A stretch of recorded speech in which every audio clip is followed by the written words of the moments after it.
Hello નમસ્કાર જય હિન્દ. હું કિરણ ચુડાસમા સેદડા એકેડમીમાં આપ સર્વેનું હાર્દિક સ્વાગત કરું છું.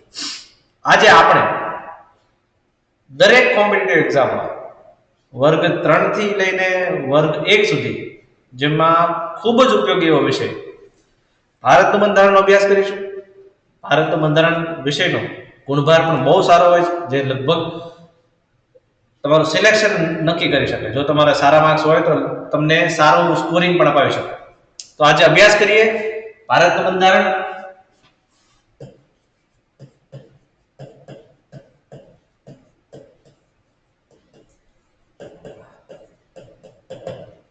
હવે ભારતનું બંધારણ જે છે કોન્સ્ટિટ્યુશન, તે મૂળ શબ્દ કોન્સ્ટિટ્યુટ પરથી ઉતરી આવ્યો અને કોન્સ્ટિટ્યુટ શબ્દ જે છે તે લેટિન શબ્દ છે. લેટિન ભાષાનો શબ્દ છે કોન્સ્ટિટ્યુટ. તેનો અર્થ થાય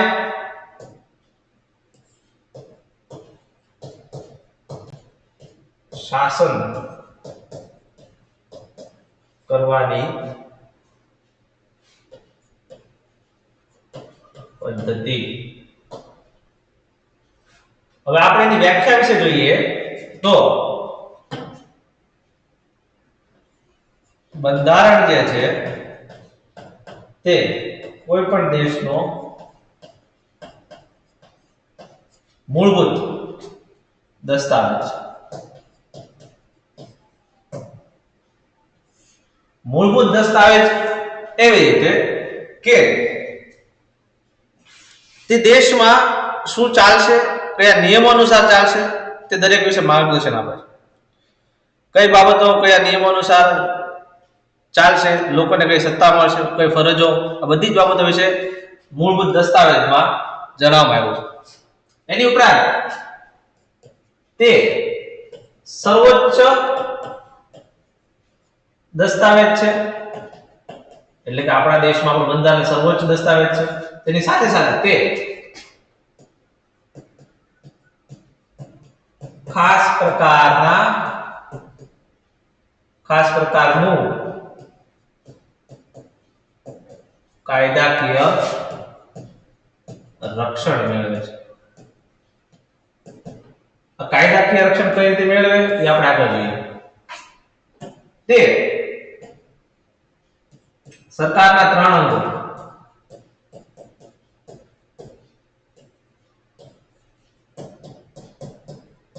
કયા કયા? પહેલું કારોબારી,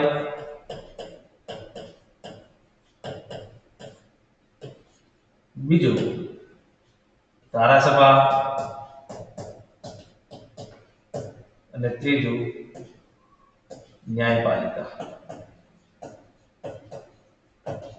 અને આપણે અંગ્રેજીમાં જોઈએ તો એક્ઝિક્યુટિવ,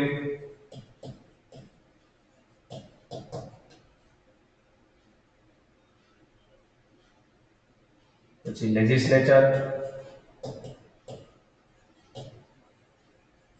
અને ત્રીજું જ્યુડિશિયરી. આ 3 મુખ્ય અંગો છે સરકારના. આ ત્રણેય અંગો જે છે એ કઈ રીતે કાર્ય કરશે? બાધિત રહીને. આપણો દસ્તાવેજ જે છે, આપણું બંધારણ છે, તેને બાધિત રહીને કામ કરશે. આ ત્રણેયમાંથી એક પણ અંગ આપણા દસ્તાવેજની વિરુદ્ધમાં જઈ શકશે નહીં, તેની વિરુદ્ધમાં જઈને કામ કરી શકશે નહીં. કારોબારીને પણ દરેક કામ બંધારણના દાયરામાં કામ કરવું પડશે. ધારાસભા કોઈ પણ એવો કાયદો નહીં બનાવી શકે કે જે આપણા નો નિયમ, નો રેગ્યુલેશન કાંઈ પણ નહીં બનાવી શકે જે આપણા બંધારણની મૂળ બંધારણની વિરુદ્ધ હોય. અને ન્યાયપાલિકા પણ બંધારણનું ધ્યાન રાખશે. એટલે કે જો કોઈ પણ એવો નિયમ, કોઈ પણ એવો કાયદો ધારાસભા દ્વારા બનાવવામાં આવે છે તો ન્યાયપાલિકા તેને ના પાડશે, ભાઈ આ બંધારણની વિરુદ્ધ છે, તમારે આ રાખવાનું નથી. એને નલ કરી નાખશે, એને કાઢી નાખશે, એને રદ કરાવશે. એટલે ત્રણેય ને બંધારણ જે છે આપણા દેશનું મૂળ બંધારણ તે માર્ગદર્શન આપે છે કઈ રીતે કાર્ય કરવાનું છે, કયા નિયમો અનુસાર કાર્ય કરવાનું છે, કોની કેટલી ફરજો છે, કોની કેટલી સત્તાઓ છે, દરેક બાબતે તે માર્ગદર્શન પૂરું પાડે છે. હવે સૌપ્રથમ આપણે જોઈએ તો આધુનિક યુગનું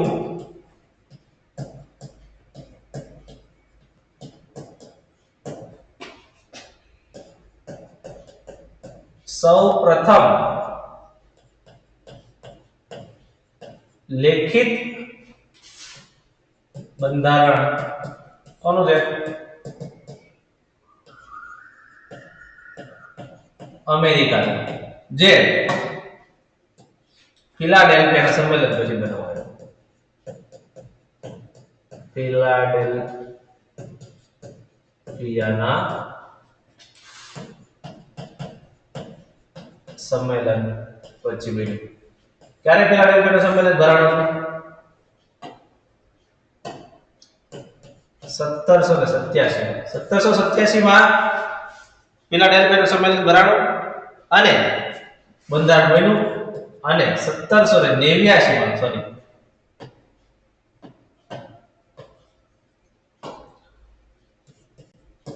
1789 માં બંધારણ અમલમાં આવ્યું. આ ઉપરાંત આપણે જોઈએ તો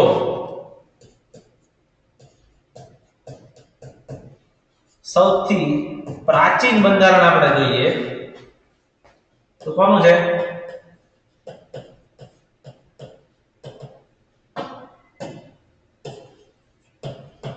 એથેન્સ બંધારણ સૌથી પ્રાચીન બંધારણ ગણવામાં આવે છે. હવે અમેરિકા જે છે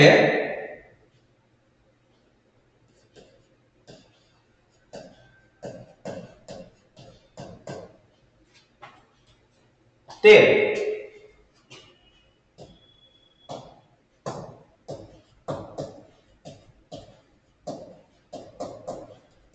પ્રમુખશાહી અને સ્વિટ્ઝરલેન્ડ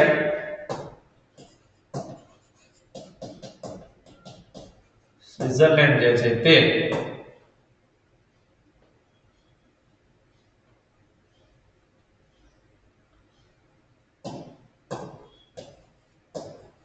પ્રજાસત્તાક સરકારની જનની છે.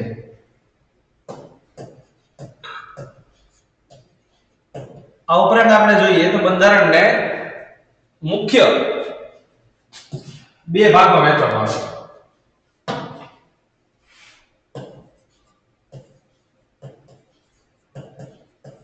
બંધારણને મુખ્ય બે ભાગમાં વહેંચાય. કયા કયા? પહેલું લેખિત બંધારણ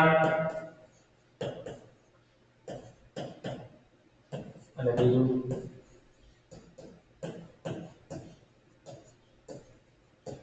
અલેખિત બંધારણ.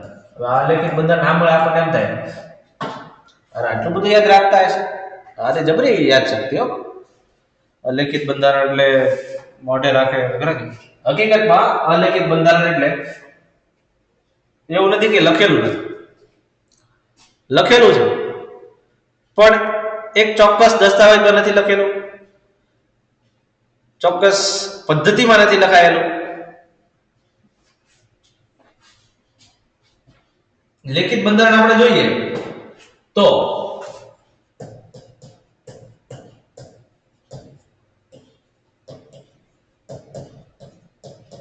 તેનું મોટું ઉદાહરણ કયું છે? યુએસ, ઇન્ડિયા, આ બધા. લેખિત બંધારણ માટે મુખ્ય વાત કરીએ આપણે તો કોને કહેવાય લેખિત બંધારણ?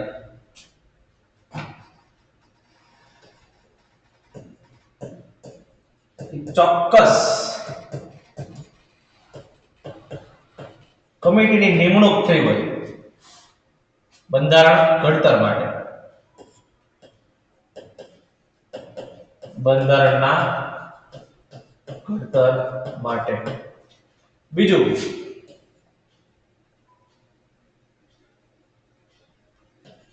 એક જ દસ્તાવેજમાં સમાવિષ્ટ હોય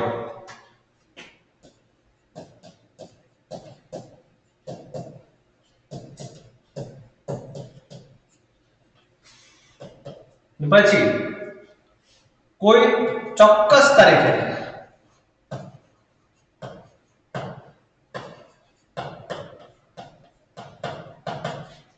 દિવસે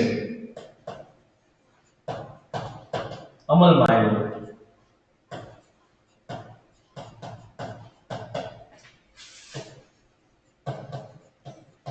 આવેલું હોય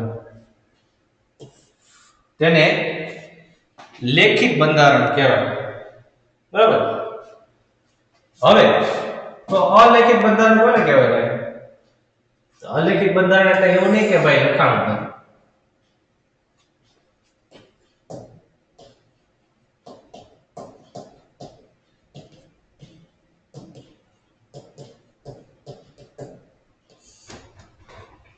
આ પ્રકારના જે બંધારણ છે તે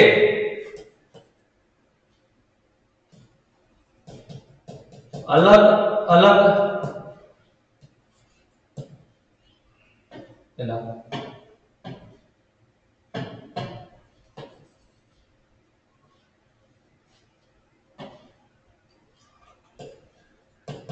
અલગ અલગ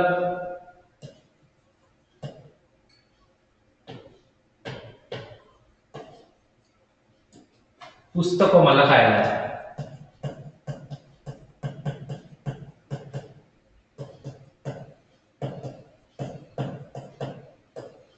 બરોબર. પછી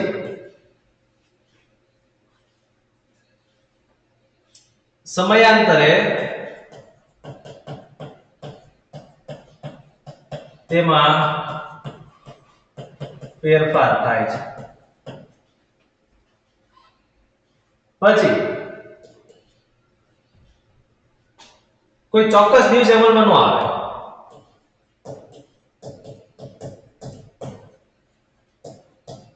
દિવસે અમલમાં નથી આવતા. હવે જરૂર પડતી જાય એમ બંધારણ બનાવતા જાય એમ થાય કે હવે મૂળભૂત આપણી જરૂરિયાત મૂળભૂત ફરજો કઈ છે એ આ લોકોને કેવું પડશે તો બનાવો. મૂળભૂત ફરજો કઈ, મૂળભૂત સત્તાઓ આપણે કહીએ કે આપણને નાગરિકોને મૂળભૂત જે જરૂરિયાતો છે એ પૂરી રીતે પાડવાની. લોકો કઈ રીતે કામ કરશે, કઈ બાબતે કામ કરશે, બધી બાબતોનું જરૂરિયાત પડતી જાય તો એ રીતે કામ કરતા જાય અને જરૂરિયાત મુજબ એ લોકો બંધારણમાં ફેરફાર કરતા જાય અને અલગ અલગ તારીખે અલગ અલગ બંધારણ આવતું જાય, અલગ અલગ સુધારાઓ થતા જાય. તો એને કહેવાય અલેખિત બંધારણ. હવે કોઈ કેમ કે ભાઈ લાવો ઇંગ્લેન્ડનું ઉદાહરણ આપણે જોઈએ તો ન્યુઝીલેન્ડ છે, બ્રિટેન છે, આ બધા એના અલેખિત બંધારણ છે. એવું નથી કે લોકો આ શું છે લખવાના, બધા લખેલા જ છે પણ અલગ અલગ બુક્સમાં અલગ અલગ જગ્યાએ. તો આ છે અલેખિત બંધારણ. હવે એની સાથે આપણે જોઈએ તો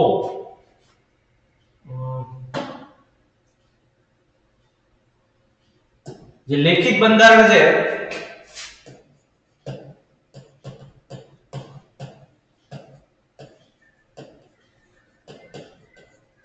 બંધારણ તેને હું બીજું નામ ઓળખાય એનેક્ટેડ.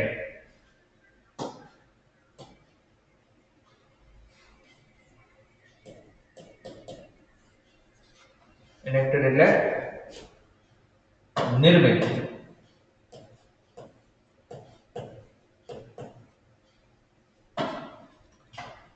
અને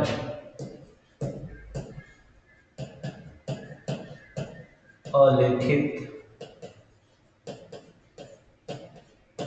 બંધારણ જેને કહેવાય ઇવોલ્વ.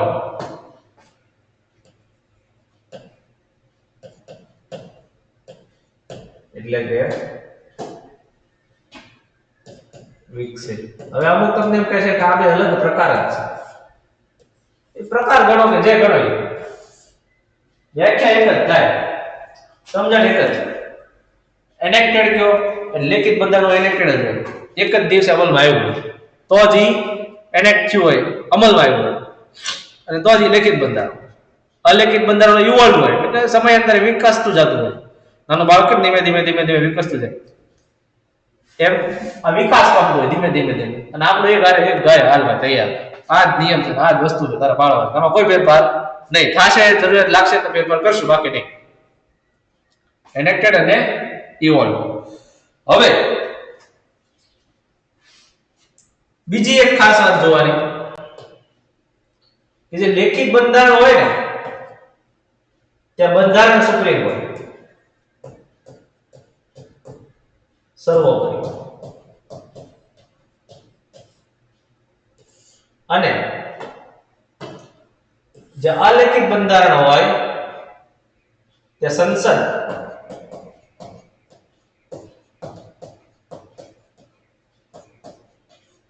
સર્વોપરી હોય. બરાબર.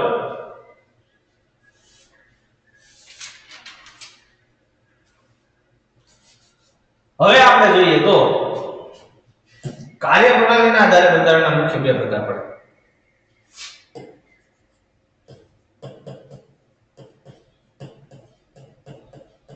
કાર્યપ્રણાલીના આધારે કેટલા પ્રકાર પડે? બે. પહેલું યુનિટરી અને બીજું ફેડરલ, જેને આપણે કહીએ એકાત્મક અને સમવાયી.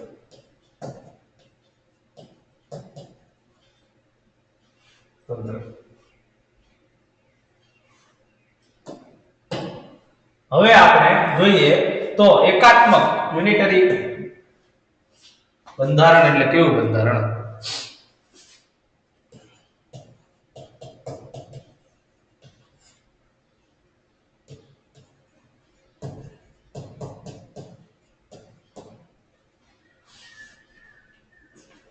હું તમને સ્થિતિ, એક પરિસ્થિતિ સમજાવું, એક ઉદાહરણ આપું. હું કોઈ એક રૂમમાં, એ મારી ઓફિસ છે, એ ઓફિસમાં મારો એક માણસ છે જેને હું સત્તા આપું, જેને હું ઓથોરિટી આપું, ચાવી આપી દઉં. હાલે દરરોજ સવારે 7 વાગે તારે આવી મારી ઓફિસ ખોલી નાખવાની, કોમ્પ્યુટર ચાલુ કરી નાખવાનું, સ્ટુડિયો રેડી કરી નાખવાનું, સાફ સફાઈ કરી નાખવાની, એસી ચાલુ કરી નાખવાનું, તારે બેહવાનું. હું આવું ત્યારે બાકી હું કામ કરવાનું. અમે એને કામ આપ્યું, મેં એને જવાબદારી પણ આપી અને સત્તા પણ આપી કે ભાઈ તારે એસી ચાલુ કરવાનું. પછી મારી ઓફિસ ખોલવાની, મેં એને ચાવી આપી, મારી ઓફિસની ચાવી આપી દીધી. એમાં અલગ અલગ કામ માટે મેં એને નિયુક્ત કર્યું. આજે મેં કામ કર્યું તેને શું કહેવાય? Delegation of power. મેં પાવર આપ્યો છે, બરોબર? શું કહેવાય એને? યાદ રાખજો,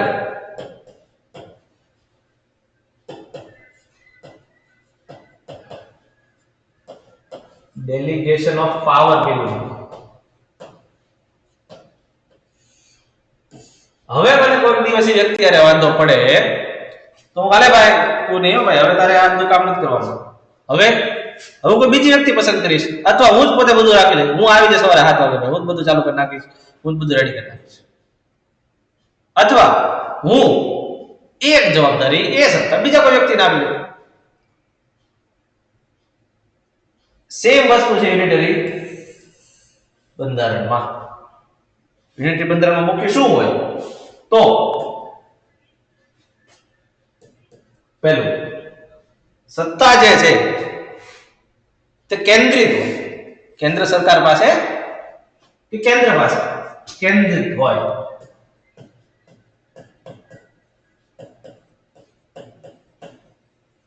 સત્તાઓ કેન્દ્રિત હોય. પછી આપણે જોઈએ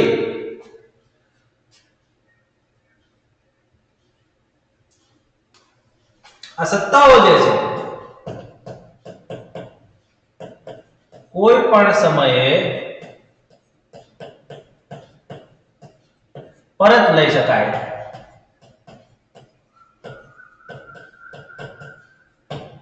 જેને આપણે કહેવાય ડેલિગેશન ઓફ પાવર.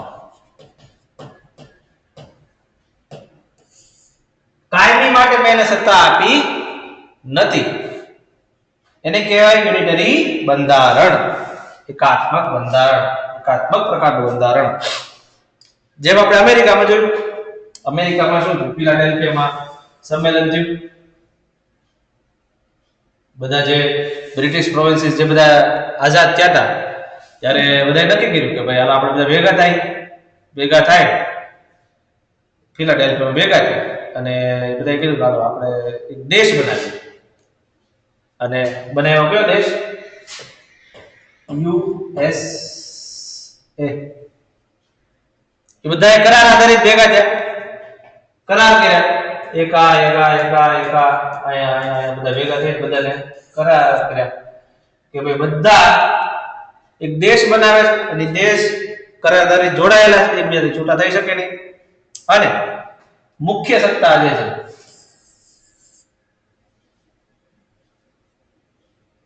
લોચો થઈ ગયો.